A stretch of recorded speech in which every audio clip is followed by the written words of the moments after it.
Indonesia tanggal 19 Agustus 2024 dimulai.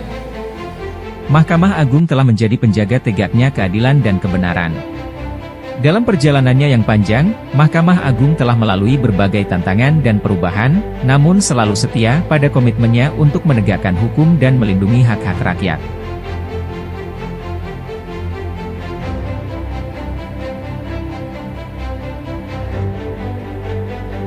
Sebagai bentuk kecintaan terhadap induk organisasi, Mahkamah Syariah Calang bersama dengan Pengadilan Negeri Calang mengadakan upacara peringatan Hari Ulang Tahun Mahkamah Agung Republik Indonesia ke-79.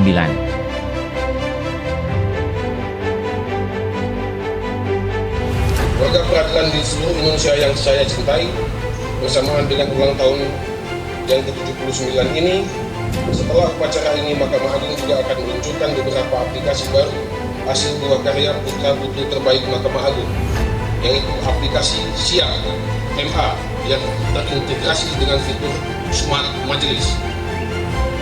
Kemudian aplikasi Ikon Upaya Hukum Kasasi dan Peninjauan Kembali.